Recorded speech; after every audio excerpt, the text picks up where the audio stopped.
Shalom, haleluya. Bapak Ibu Saudara yang dikasihi oleh Tuhan, terus kita merasakan kasih, kemurahan, dan perlindungan Tuhan sampai pada hari ini. Sebelum masuk dalam firman Tuhan, mari kita sama-sama berdoa. Bapa di dalam sorga, di dalam nama Tuhan Yesus Kristus, kami senantiasa bersyukur kepadamu atas seluruh kebaikan Tuhan, seluruh perlindungan-Mu Tuhan, atas seluruh berkat-berkat-Mu yang telah Tuhan curahkan dalam kehidupan kami. Tak henti-hentinya kami bersyukur. Terima kasih Tuhan Yesus, terima kasih. Biar sebentar kebenaran firman-Mu yang akan disampaikan, Tuhan berkarya, Tuhan mengurapi mulut lidah hamba-Mu, sehingga kebenaran firman Tuhan boleh membangkitkan iman kami, boleh memperkuat iman kami, sehingga kami senantiasa berkemenangan. Urapi kami semua, baik yang mendengar di rumah masing-masing, semuanya dalam berkat-Mu Tuhan. Kami sambut kebenaran firman-Mu hanya di dalam nama Tuhan Yesus Kristus. Haleluya. Amin. Shalom Bapak Ibu Saudara yang dikasihi oleh Tuhan. Apa kabarnya? Tentu luar biasa.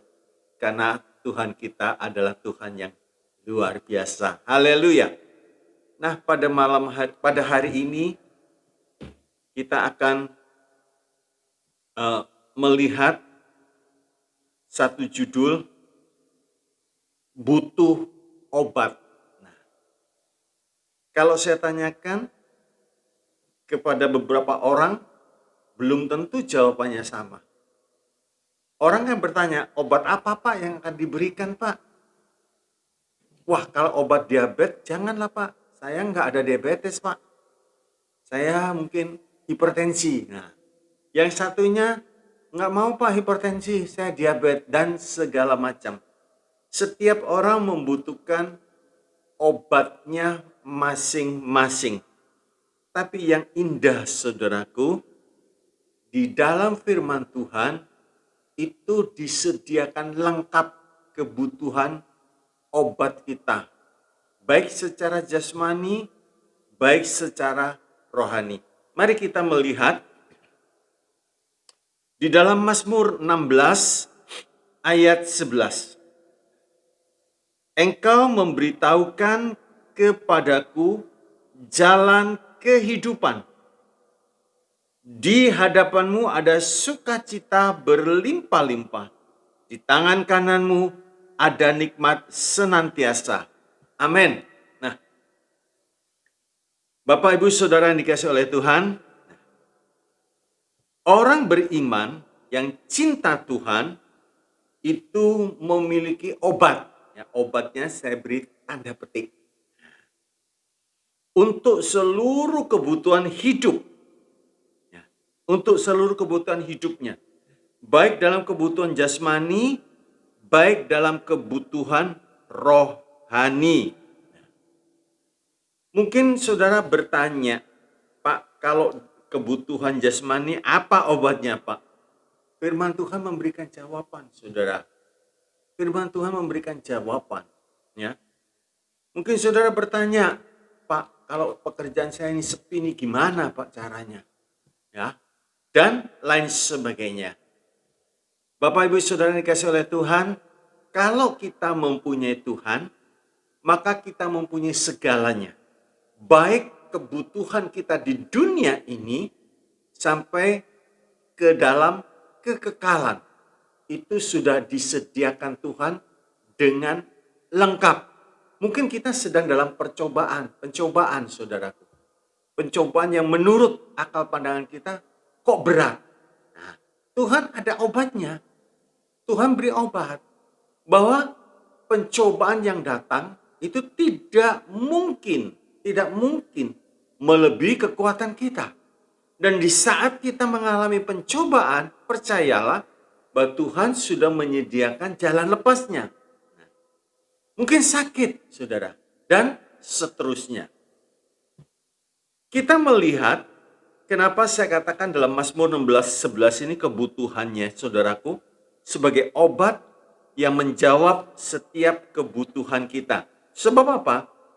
Kalau kita bisa bersukacita di dalam Tuhan karena hubungan kita dengan Tuhan baik. Dan Tuhan mengatakan di hadapan Tuhan ada sukacita yang berlimpah-limpah. Coba kita lihat di dalam Nehemia 8 ayat 11c. Saya bacakan lebih dahulu dalam terjemahan lama. Dikatakan demikian. Karena, ini saya ambil yang bagian C saja saudaraku. Sebentar. Karena kesukaan yang dari Tuhan itulah juga kuatmu. Ya. Dalam terjemahan baru, sebab sukacita karena Tuhan itulah perlindunganmu. Nah, jadi kita melihat sukacita dari Tuhan itu menjadi kekuatan kita, menjadi perlindungan kita. Sebab itu, orang beriman seharusnya hidup itu penuh damai, penuh sejahtera, penuh dengan sukacita. Sebab apa? Tuhan sendiri memberitahukan kepada kita. Ya. Di dalam Yohanes 14 ayat yang ke-27, Yohanes 14 ayat yang ke-27 dikatakan, damai sejahteraku kutinggalkan bagimu. Ya. Damai sejahteraku kuberikan kepadamu. Ya, jadi saya bacakan, sejahtera kutinggalkan bagimu, damai sejahteraku kuberikan kepadamu. Nah, dan ini semua dimungkinkan karena Tuhan sudah mencurahkan Roh Kudus-Nya. Haleluya. Jadi setiap orang beriman yang dipenuhi oleh Roh Kudus di dalam hidupnya berpotensi memiliki sumber-sumber air kehidupan yang mengalir terus. Di dalam Yohanes 7, coba saya bacakan, Yohanes 7 ayat 38 sampai 39. Ya. Yohanes 7 ayat 38 sampai 39, kalau saudara lihat di ayat 37, barang siapa haus, baiklah ia datang kepadaku dan minum. Ya. Ayat 38, barang siapa percaya kepadaku seperti yang dikatakan oleh kitab suci, jadi percaya kepada Tuhan seperti yang tertulis di dalam firman Tuhan, itu dikatakan dari dalam hatinya akan mengalir aliran-aliran air hidup. Yang dimaksudkannya ialah roh yang akan diterima oleh mereka yang percaya kepadanya, sebab roh itu belum datang karena Yesus belum dimuliakan. Nah, saya beri contoh begini. Waktu orang Samaria ini, perempuan Samaria baru pertama kali jumpa dengan Tuhan Yesus, dia langsung berkata, Tuhan berikan aku air itu, supaya aku tidak ambil terus. Ya. Jadi ngerti saudara, di sini kata barang siapa haus, datang kepada Tuhan, minum. Nah, waktu perempuan Samaria minta, Tuhan beri. Tuhan beri saudaraku. Tetapi Tuhan menunjukkan ada saluran-saluran yang buntu. Sehingga sukacita itu tidak bisa dialami oleh perempuan ini. Sebab itu Tuhan memberitahu, ini loh kebuntuannya, sehingga kamu tidak bisa menerima sukacita itu. Terus Tuhan tanya, nah, di mana suamimu? Aku nggak bersuami. Betul apa katamu? Sebab yang sekarang ini, yang keenam, bukan suamimu. Nah, Di sini mulai Tuhan menunjukkan kebuntuannya itu. Waktu perempuan Samaria itu mau mengalir, saudara, nerima sukacita itu, bahkan dia bisa jadi berkat buat sekota Samaria. Karena kesukaan Tuhan itu adalah kekuatannya. Haleluya. Kekuatannya, saudara. Haleluya. Nah, sekarang kita melihat sebuah pertanyaan begini. Mengapa ada orang beriman, ya? Mengapa ada orang beriman satu murung? Ya. Pasti kita pernah melihat orang yang murung, yang mukanya muram gitu, saudara. Gak ada ekspresi sukacita, gak ada terus, saudara.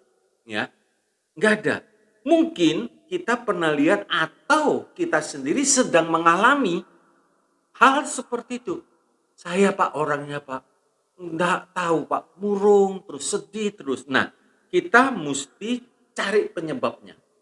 Sebab orang seperti ini selalu tertunduk, ya.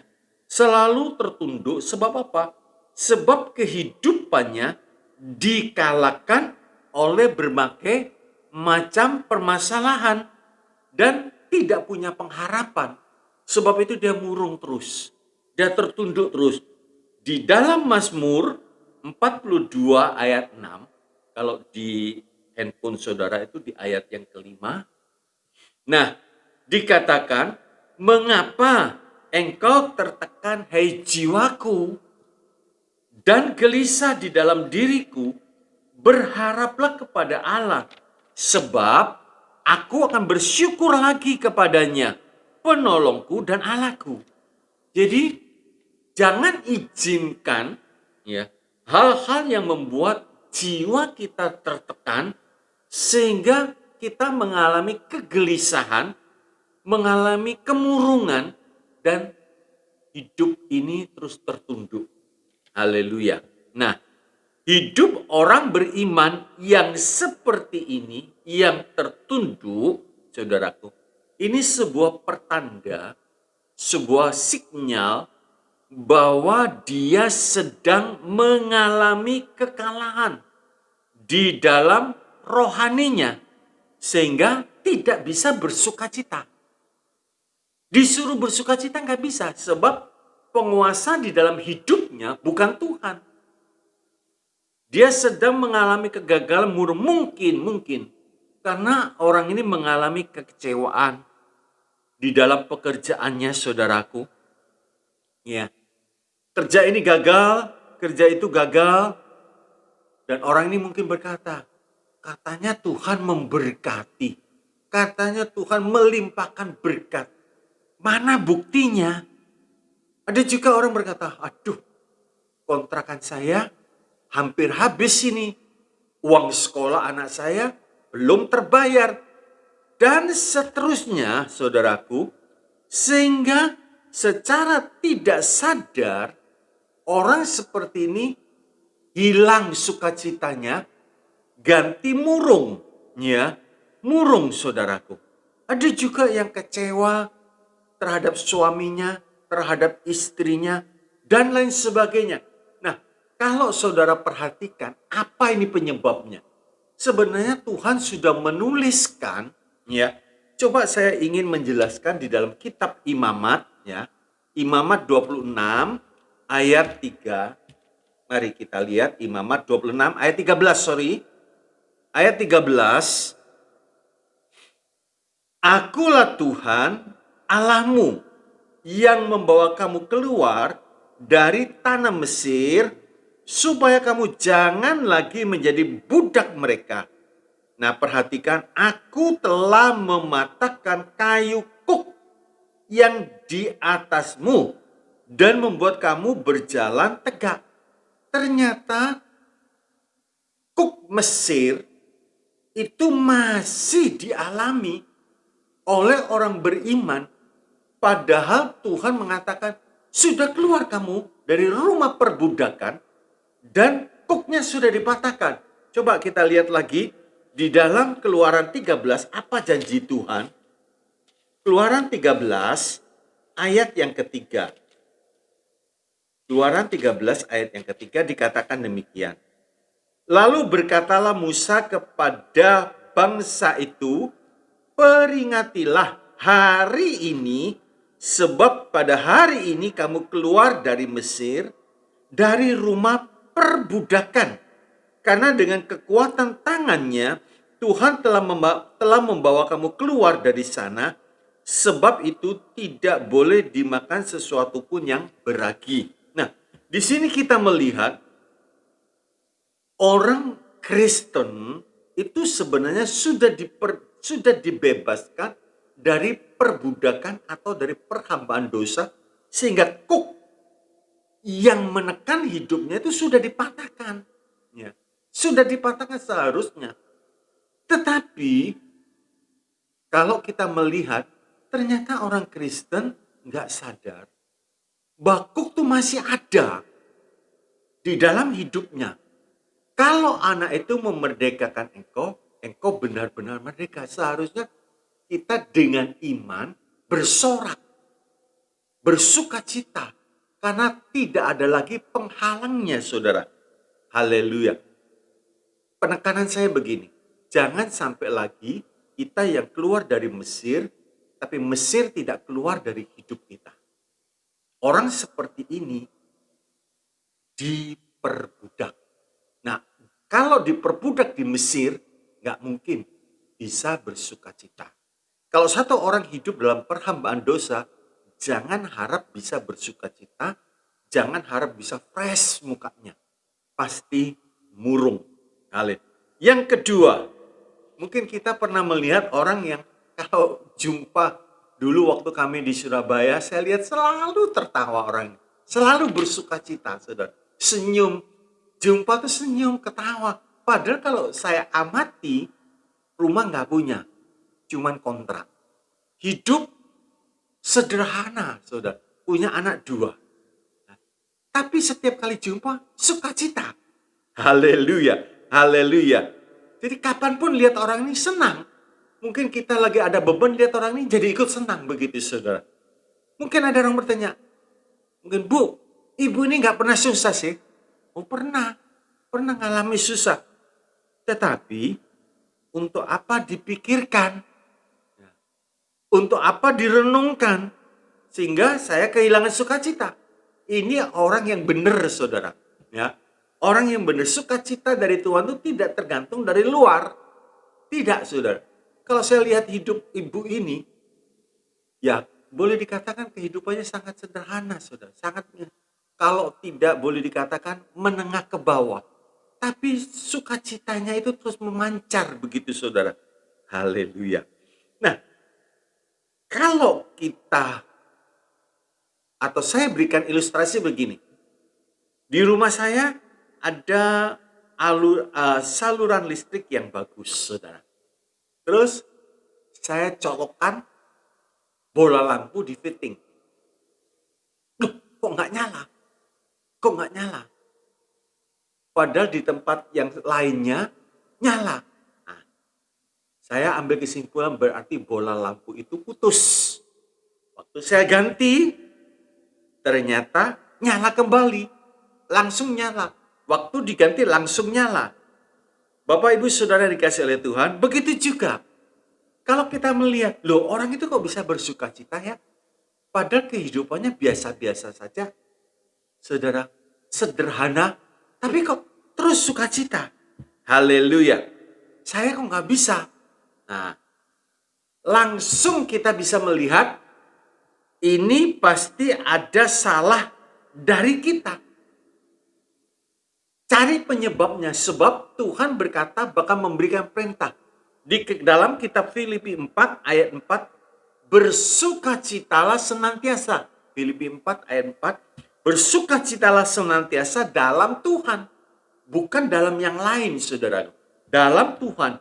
Sekali lagi kukatakan bersukacitalah. Seperti tadi saya katakan, Tuhannya sama. Saya lihat orang ini senang banget gitu. Kalau dibandingkan mungkin dengan kehidupan si A, beda jauh. Orang ini sederhana, tapi hidupnya penuh sukacita. Berarti orang Kristen yang tidak bersukacita itu ada penyebabnya. Cari, putus mungkin hubungannya dengan Tuhan sehingga tidak bisa bersukacita. Nah, ini perlu diperbaiki. Haleluya. Kadang kalau kita melihat juga begini saudara, ya, khususnya wanita. Nah, tapi katanya juga ada pria, salon pria ada.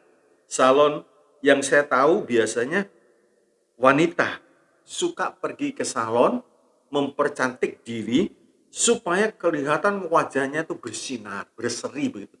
Nggak salah saudara, merawat wajah nggak salah, tidak salah saudaraku.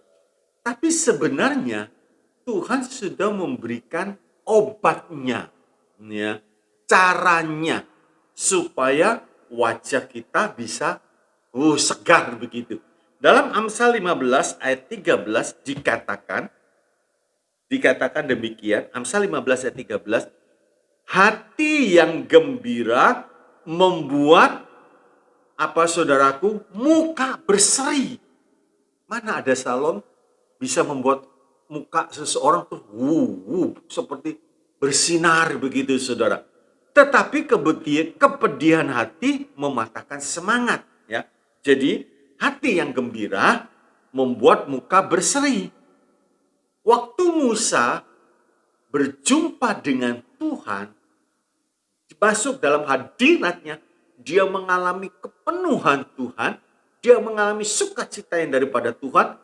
Waktu Musa turun dari gunung, wajahnya bersinar, sampai orang Israel nggak tahan melihat, terpaksa diberi tutup.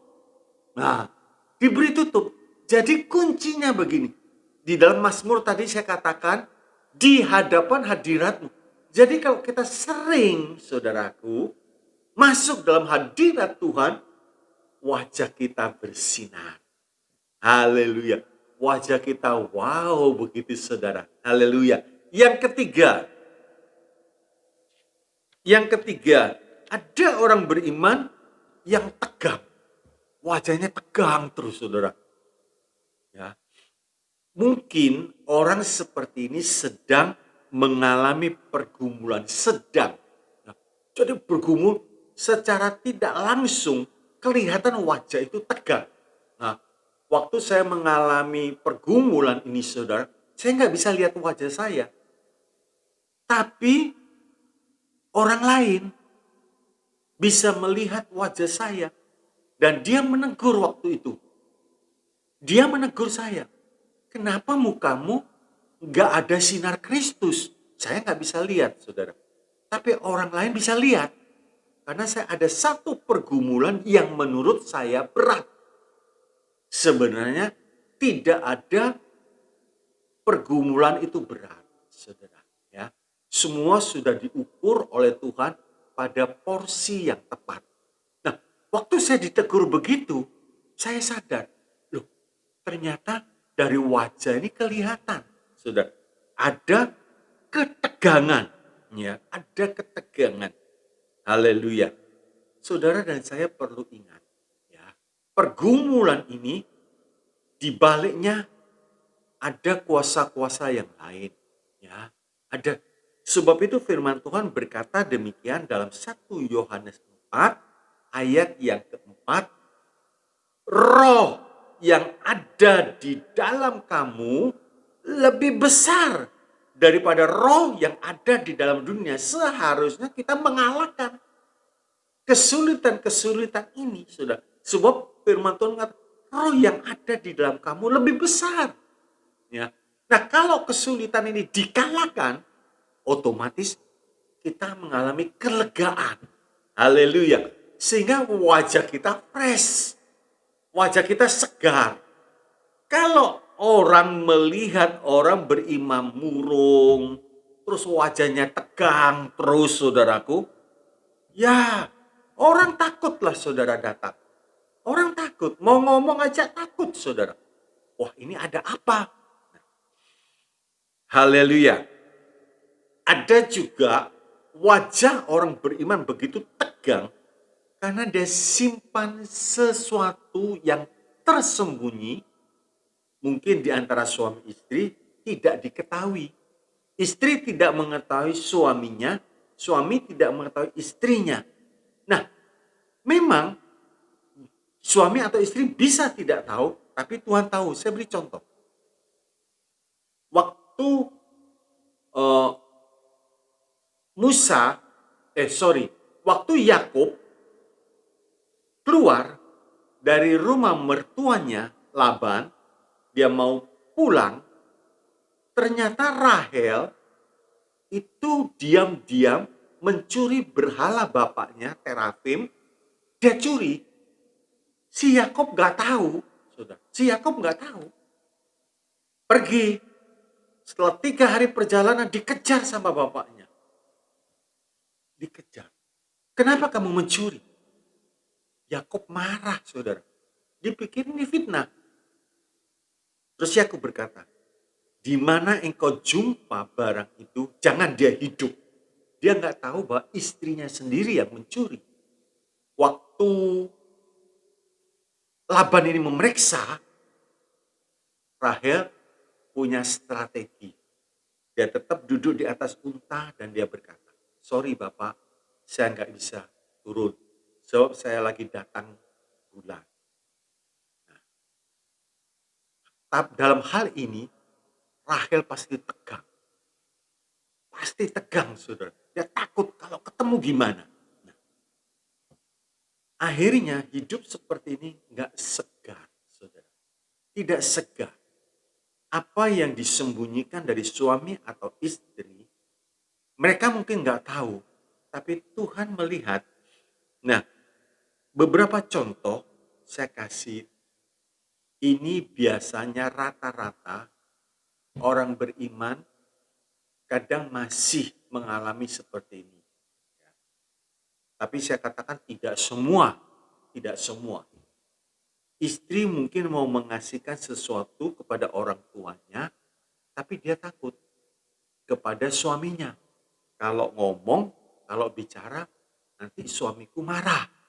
Jadi dengan kata lain, diam-diam dia memberikan sesuatu kepada orang tuanya tanpa diketahui oleh sang suami. Sebaliknya juga sang suami memberi sesuatu kepada orang tua tanpa diketahui oleh istrinya. Sebab suami ini pikir, cerewetnya minta ampun. Ngomong kalau sudah memberikan kepada orang tuaku, waduh, dari terbit matahari sampai terbenamnya bisa ngomel terus. Jadi dengan kata lain, diam-diam aja lah. Diam-diam aja. Nah, ini sesuatu yang tidak beres, saudara. Dan ini bisa menimbulkan ketegangan dalam rumah tangga dan itu mempengaruhi wajahnya. Ya. Mempengaruhi wajahnya. Kalau ini dibiarkan, sebab Tuhan berkata suami itu kepala, istri itu tubuh. Berarti ada sesuatu yang gak beres, yang tidak diketahui oleh kepala, apa yang diperbuat oleh tubuh. Atau sebaliknya, apa yang diperbuat oleh kepala, tubuhnya tidak mengetahui. Nah, ini yang bisa menyebabkan sejahtera itu hilang. Hilang, saudara, karena ada sesuatu yang disembunyikan. Seharusnya diberitahu bahwa orang tua si istri itu juga adalah orang tua dari sang suami. Orang tua sang suami juga orang tua sang istri. Jadi tidak ada yang tertutup. Kita menghormati orang tua kita, tapi kita harus bisa menghormati orang tua istri. Haleluya. Nah, ini bisa harmonis sehingga sejahtera Allah tinggal dalam hidupnya. Sebab hubungan ini tidak terputus. Normal begitu, saudara. Saya tidak tahu kalau ada bertobat loh, saudara. Istri diam-diam kasih orang tuanya, tidak diketahui oleh suami. Ya, saya nggak tahu apa ada. Kalau ada bertobat atau suami kasih sesuatu kepada adiknya lah, kepada orang tuanya lah, kepada siapa, nggak diketahui oleh istri. Nggak boleh, saudara. Ya, nggak boleh. Sebab kalau ada ketegangan, ya, nggak nikmat, saudara. Nah, Sebab itu kalau ada ketegangan seperti ini harus diakhiri. Kalau mau harus diakhiri. Artinya, ya sorry Pak, dulu aku pernah kasih kepada orang tuaku, tapi tidak ngomong sama kamu.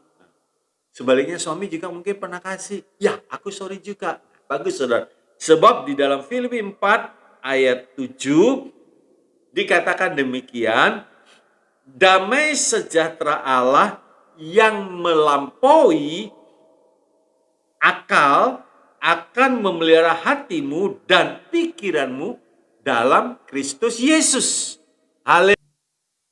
Haleluya. Bapak Ibu Saudara yang sekali kasih Tuhan, tentu kita sebagai orang beriman, kita berharap, kita merindukan selalu bersukacita. Ya. Sebab Tuhan itu menjanjikan. Jadi hal-hal yang membuat sukacita kita hilang harus diperbaiki. Istimewa di dalam kehidupan suami istri.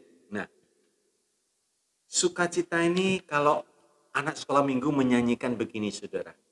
Duduk senang, berjalan senang. Dikatakan di mana-mana hatiku senang. Nah, ditambah lagi saudaraku, makan kue tart senang. Makan ubi pun senang. Haleluya. Minum es krim senang. Minum air es juga senang. Sebab sukacita kita itu bukan dari luar yang masuk ke dalam, tapi dari dalam mengalir keluar. Haleluya. Sebab ada ayatnya berkata begini dalam Amsal 15. Amsal 15 saudaraku, ayat yang ke-17 dikatakan, lebih baik sepiring sayur dengan kasih daripada lembu tambun dengan kebencian. Ya, kalau sayur dibandingkan dengan sapi, daging sapi, ya beda jauh nikmatnya saudara. Tapi kalau sepiring sayur dinikmati dengan kasih, bukan dengan kebencian, nikmat. Ada orang yang lagi makan, lagi pesta enak, terus lewat. Orang yang menjengkelkan, orang yang menyakiti, orang yang ya pokoknya menjadi sesuatu yang gak enak dalam hidupnya, lewat. Langsung kenikmatan makannya habis saudara. Lihat orang itu jadi benci, jadi jengkel. Sedang makan enak jadi gak enak, jadi hambar. Haleluya. Jadi saudaraku, kesukaan itu di dalam. Nah, kalau Tuhan kasih berkat, lebih nikmati. Jangan umpama saya beri contoh, gaji kita besar, mungkin 10 juta, 15 juta. Terus berpada saja. Tiap hari makan singkong. Ya, itu bukan berpada, itu pelit. Pelit itu saudara. Nikmati apa yang Tuhan kasih. Tetapi prinsipnya bahwa kesukaan orang beriman itu bukan dari luar. Nanti kita akan melihat saudara. Haleluya. Haleluya. Amsal 17 ayat 1 dikatakan demikian. Lebih baik sekerat roti yang kering disertai dengan ketentraman daripada makanan daging serumah disertai dengan perbantahan. Mungkin kita baru duduk, di sini ada sate babi, di sini ada capcoy, di sini ada babi panggang dan lain sebagainya. Tapi ini terjadi perbantahan, saudara. Sebenarnya sepele, tapi terjadi perbantahan. Akhirnya nggak nikmat, saudara. Nggak nikmat. Nah, saya akan lanjut. Bagaimana bisa bersukacita selalu? Kita harus menyadari begini. Kita juga harus mengerti siapa yang memiliki sumber sukacita yang tidak pernah habis. Nah, ini kita harus mengerti dulu. Baru kita bisa bersukacita selalu. Yang memiliki itu hanya Tuhan Yesus. Berarti kalau kita lekat dengan sumber sukacita itu, otomatis dari sumber sukacita itu mengalir, saudara. Mengalir. Seperti saya ambil contoh keran air. Kalau keran air ini terpasang dengan sumber yang betul, waktu dibuka langsung ngalir, saudaraku. Air itu langsung air sebab tersambung dengan baik. Kadang orang beriman nih sukacitanya terhambat. Kenapa? Gak ada iman untuk membuka. Waktu Paulus di dalam penjara, kalau dia diam, ya tidak akan ada sesuatu. Tapi Paulus ngerti hidupnya tersambung dengan sumber yang benar, sehingga pada waktu dia mengalami sesuatu yang sulit, tidak ada bisa yang menahan, saudara. Otomatis dia nyanyi, otomatis dia bersukacita, ngalir. Keluar sukacita itu karena sambungannya baik. Haleluya. Begitu juga, kalau sampai kita nggak bisa sukacita selalu, berarti sambungannya itu terganggu. Nah, sebab itu, kalau kita nggak bisa bersukacita selalu, satu, ya, apa yang harus kita kerjakan? Bertobat sungguh-sungguh. Bertobat, nggak bisa. Artinya apa gini? Waktu Tuhan diperhadapkan dengan seorang perempuan yang tertangkap sedang melakukan pelanggaran dosa, yaitu perzinahan, Tuhan berkata begini. Mulai sekarang jangan berbuat dosa lagi. Pergi, aku juga tidak mau menghukum kamu, tapi jangan melanggar lagi.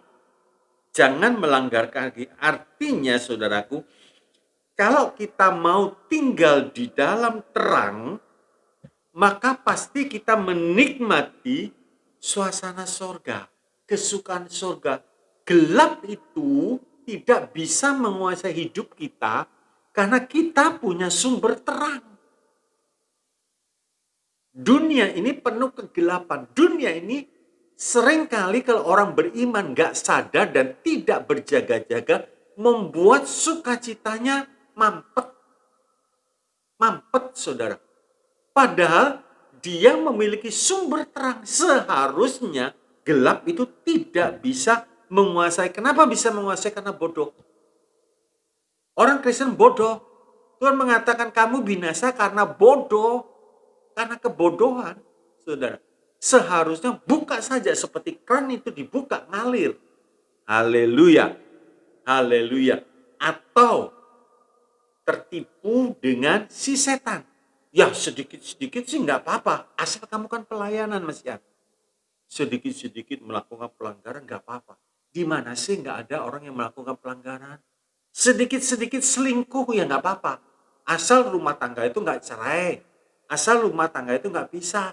Sedikit-sedikit firman Tuhan jelas mengatakan nggak mungkin air tawar bisa memancarkan air asin.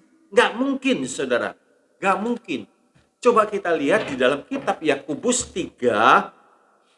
Yakobus 3 ayat yang ke-11 sampai 12. Dikatakan demikian.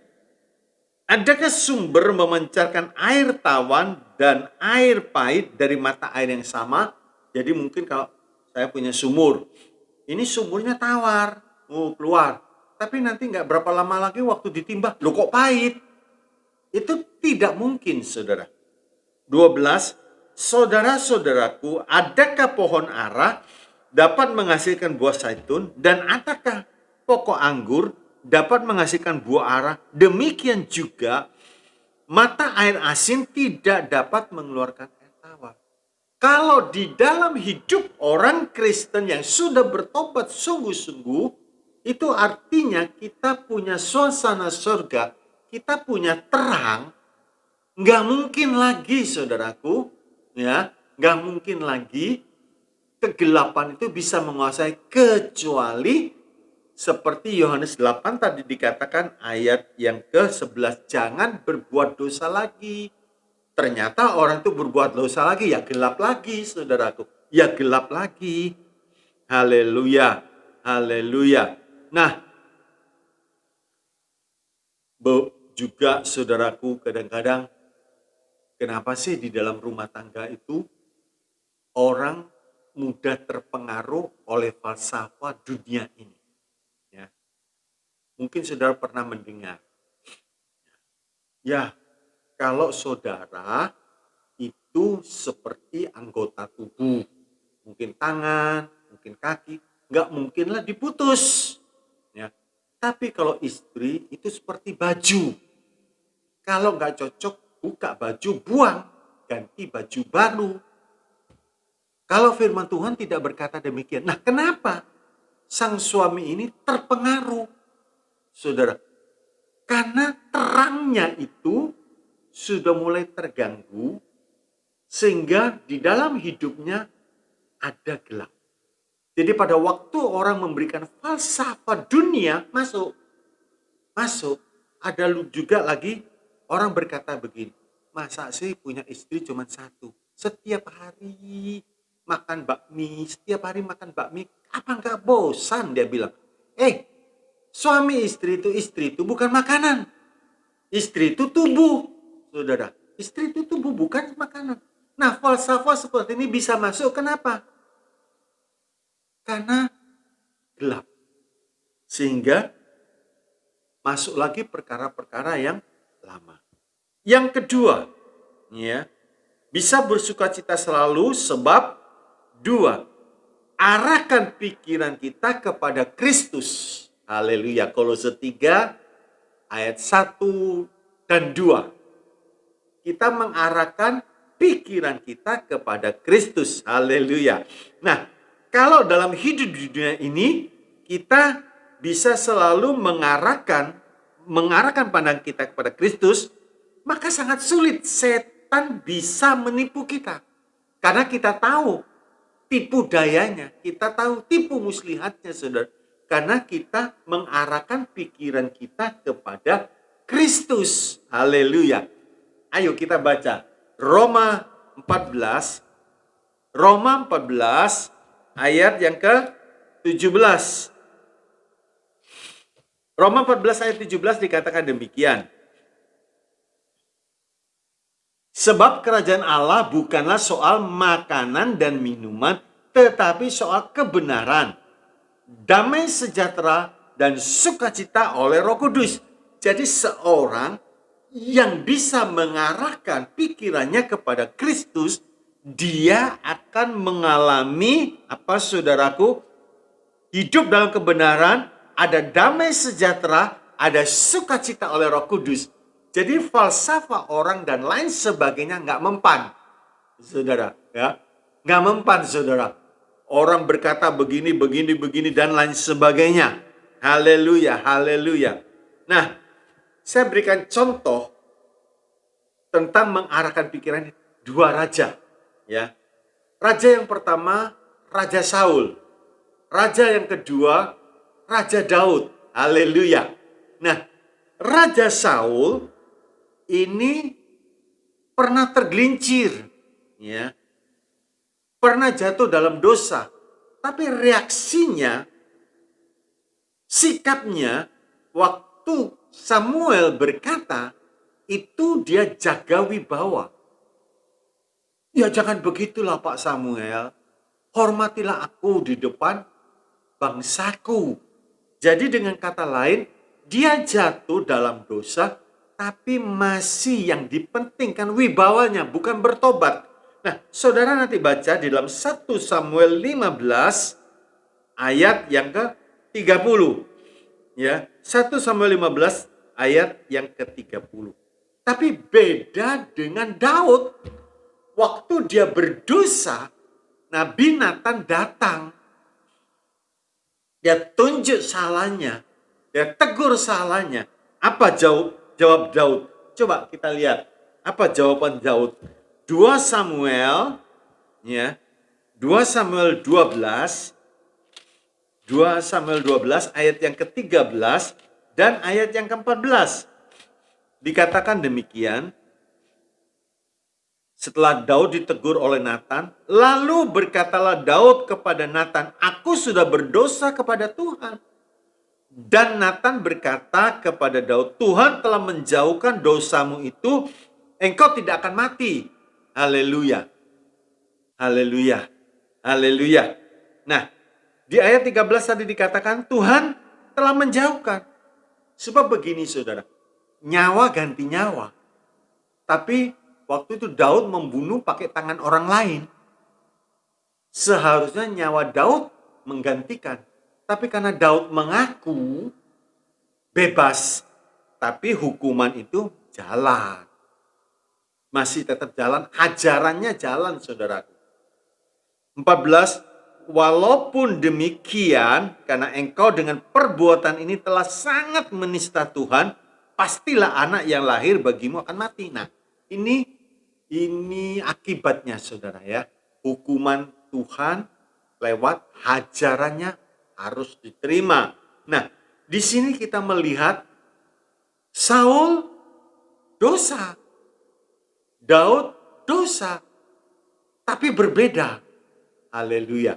Juga di kitab Mazmur kita melihat ini satu pernyataan Daud pada waktu dia berdosa. Apa kerinduan Daud sangat-sangat jelas kelihatan di sini.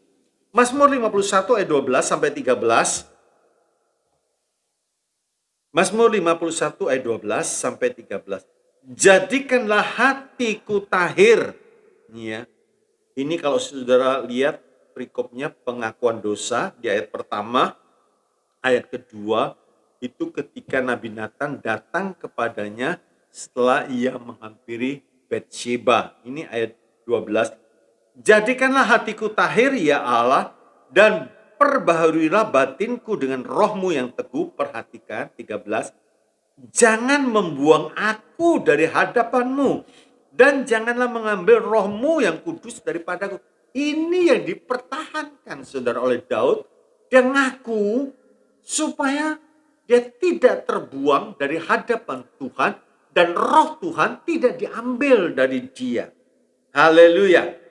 Bapak Ibu Saudara yang dikasih oleh Tuhan, memang tidak semudah apa yang kita katakan. Arahkan pikiranmu kepada Kristus.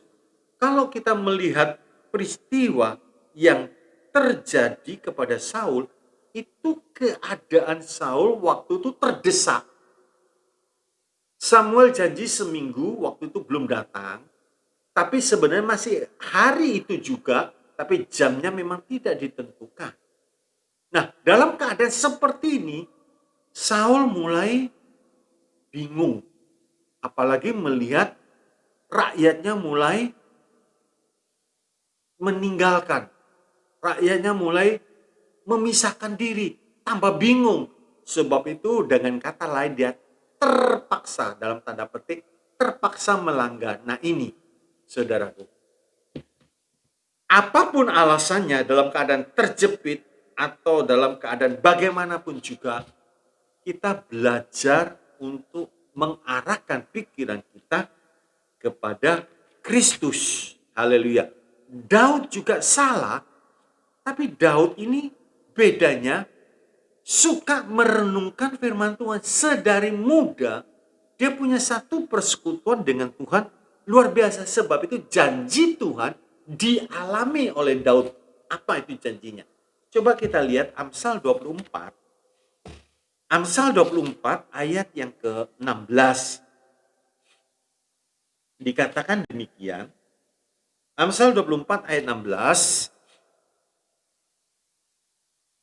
Sebab 7 kali orang benar jatuh, namun ia bangun kembali. Tetapi orang fasik akan roboh dalam bencana. Ini yang masih menyelamatkan Daud. Daud suka merenung-renungkan firman Tuhan sehingga dia cepat kembali. Lagi saya bacakan Mazmur 37 ayat 23 dan 24. Mazmur 37 ayat 23. Tuhan menetapkan langkah-langkah orang yang hidupnya berkenan kepadanya, 24, apabila ia jatuh, tidaklah sampai tergeletak, sebab Tuhan menopang tangannya. Tapi hal ini jangan dibuat alasan, saudaraku, untuk melakukan pelanggaran, bukan. Ya. Jadi kalau kita melihat Sikon Raja Daud dan Sikon Raja Saul memang berbeda. Yang satu kondisinya terdesak. Kalau saudara baca dalam 1 Samuel 13 ayat 12, Saul dalam keadaan terdesak, saudaraku. Tapi Daud tidak, dalam keadaan senang, dalam keadaan suka, begitu saudara. Saudara baca dalam 2 Samuel 11 ayat 1 sampai 27 itu lengkap. Di ayat 1 dikatakan orang pada waktu itu sedang berperang, tapi Daud sedang santai. Jadi dalam keadaan sukacita. Haleluya. Jadi saya ambil kesimpulan begini, saudara. Baik dalam keadaan terdesak, terhimpit, maupun dalam keadaan senang, kita harus bisa mengarahkan pikiran kita kepada Kristus. Bukan dalam keadaan terdesak saja. Bukan keadaan terhimpit saja. Kita harus mengarahkan pikiran kita kepada Kristus. Jadi, kalau dalam keadaan terdesak, kita mengarahkan pikiran kita kepada Kristus, maka Roh Kudus akan mengingatkan kita 1 Korintus 10:13, 1 Korintus 10:13 tidak akan pernah melebihi kekuatan kita. Kesukaran yang datang pada kita tidak akan pernah melebihi. Nah, dalam keadaan senang, di dalam 1 Korintus 4 ayat 7, apa sih yang tidak kamu miliki? Semua kan dari Tuhan. Jadi kalau kita ingat baik senang, baik susah, kita akan bisa mengarahkan pikiran kita kepada Kristus. Jadi apapun keadaan kita sekarang ini, baik dalam keadaan terhimpit, baik senang, biar kita terus mengarahkan pandangan kita kepada Kristus supaya tidak tergelincir seperti Daud. Daud senang, tergelincir akhirnya. Saul susah, tergelincir akhirnya juga. Sebab itu kita harus mempunyai pikiran Kristus dan taat. Haleluya. Artinya begini, berani korbankan apa saja karena Kristus supaya hidup kita tetap kudus. Sehingga hidup seperti ini penuh dengan sukacita. Haleluya. Kalau orang beriman bisa bersuka senantiasa dalam apapun juga, dalam senang, dia bersukacita, dia tetap mengarahkan pandangannya kepada Kristus. Dalam keadaan terhimpit, dia tetap, haleluya. Kalau saudara baca di dalam kitab Filipi 4 ayat 12 dan 13, itu dikatakan, aku tahu apa itu miskin, apa itu kekurangan, aku tahu. Aku tahu juga itu apa itu limpah, tahu. Di dalam hal ini aku cakap menanggungnya. Aku bisa karena Kristus. Jadi baik miskin, baik kelimpahan, tidak membuat kita jatuh tergelincir kalau kita mau mengarahkan pandangan kita, pikiran kita kepada Kristus. Haleluya. Kita melihat sekarang di dalam Yohanes 16. Haleluya. Saudara perhatikan ini, Yohanes 16 ayat yang ke-33. Dikatakan demikian. Saya bacakan dengan lengkap dulu, baru saya akan bahas. Semuanya itu kukatakan kepadamu, supaya kamu beroleh damai sejahtera dalam aku. Dalam dunia, kamu menderita penganiayaan. Tetapi kuatkanlah hatimu, aku telah mengalahkan dunia. Jadi, Tuhan berkata, semuanya itu kukatakan kepadamu.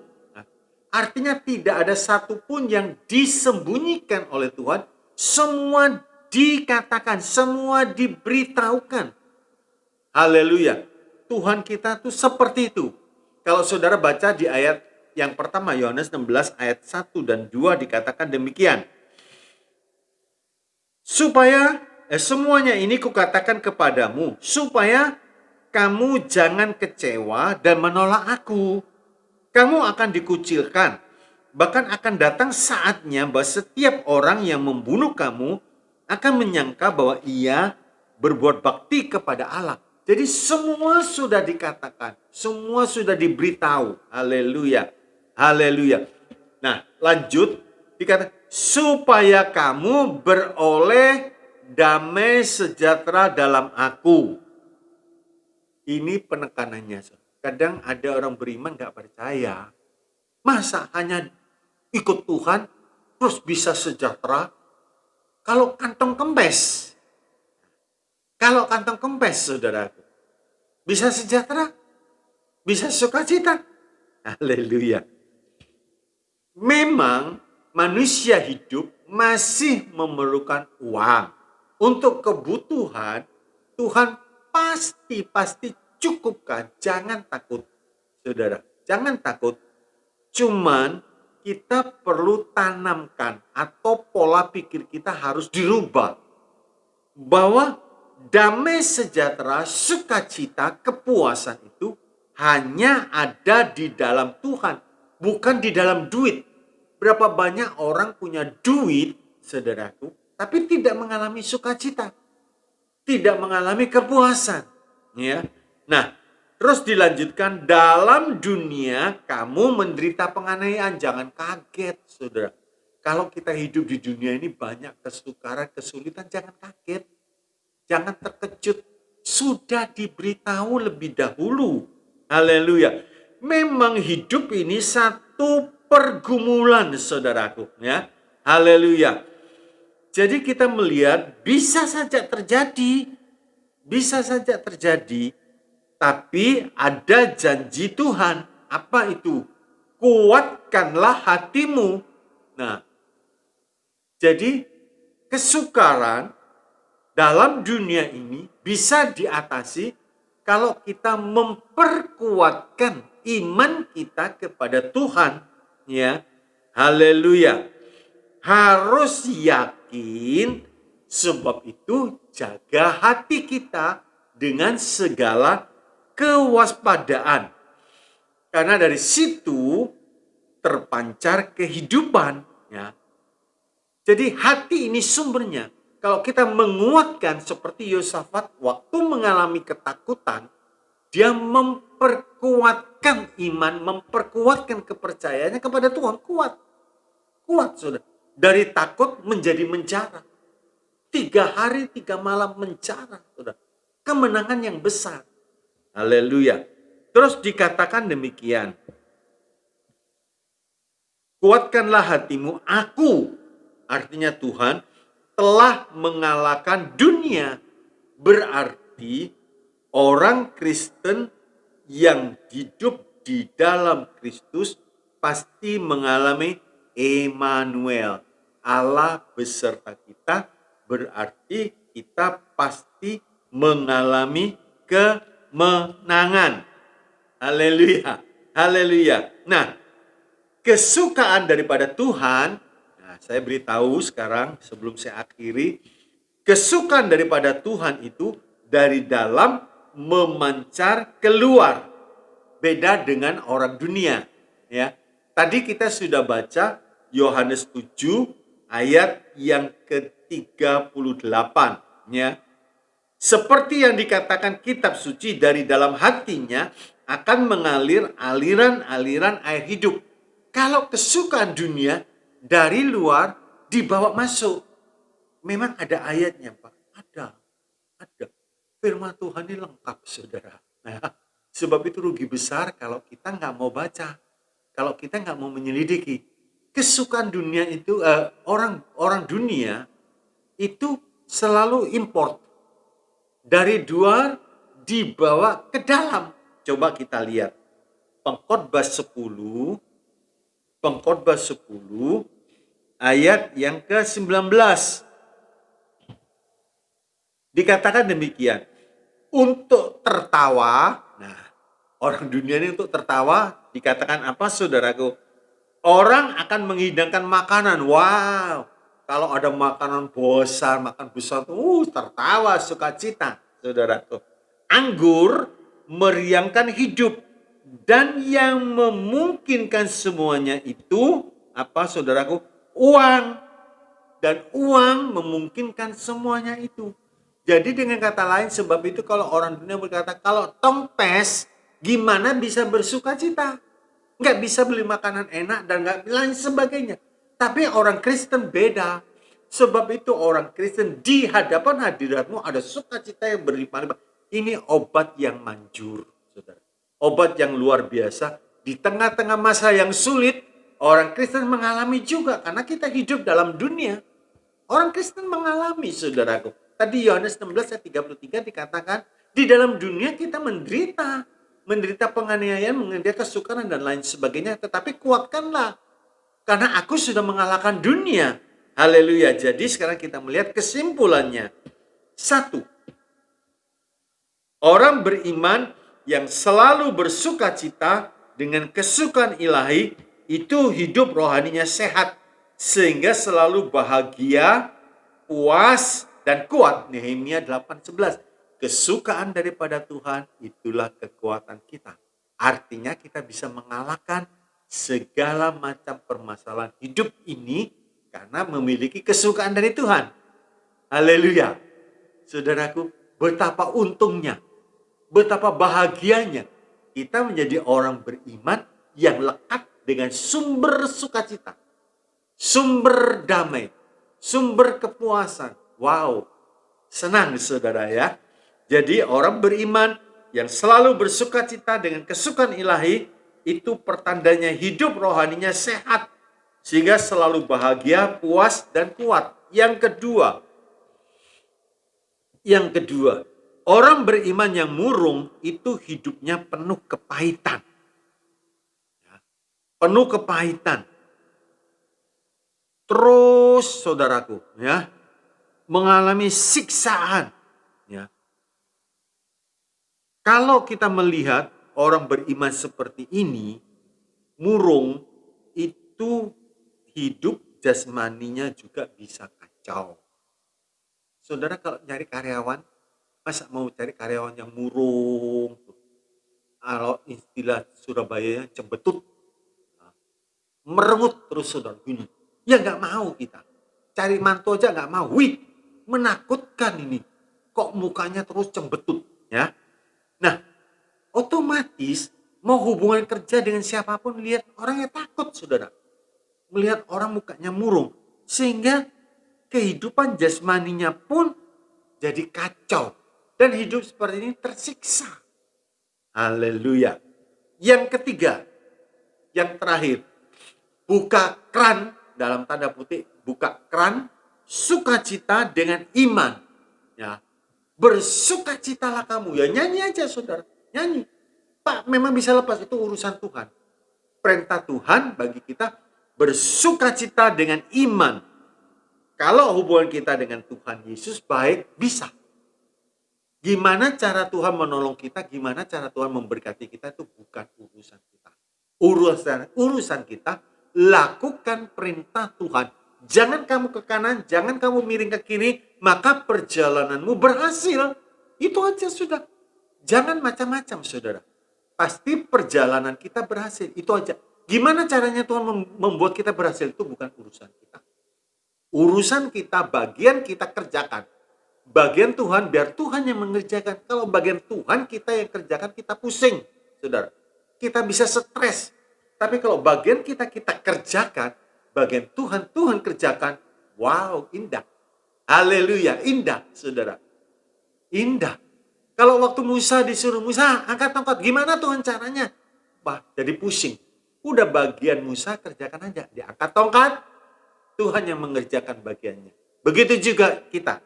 Haleluya. Buka keran sukacita dengan iman, maka sukacita itu mengalir. Hati kita damai, hati kita penuh sukacita, dan kita mengalami kemenangan selagi kita ada di bumi ini. Amin, saudaraku. Kiranya firman Tuhan yang disampaikan pada hari ini boleh merubah kita. Bahwa di dalam hidup kita, kita punya pabrik obat untuk segala macam keperluan kita. Baik kebutuhan jasmani, baik kebutuhan rohani. Jangan takut. Haleluya. Tuhan Yesus memberkati. Oh haleluya. Mari kita berdoa. Mari kita berdoa. Bapa di dalam sorga, terima kasih. Terima kasih Tuhan. Kembali Kau mengingatkan. Kadang kami larut di dalam kesukaran, di dalam kekhawatiran, di dalam ketakutan, istimewa dalam masa pandemi seperti ini. Sebab kami terlalu sering mendengar kanan kiri susah, kanan kiri celaka, kanan kiri mengalami kerugian dan lain sebagainya. Mau tidak mau kadang-kadang kami hanyut.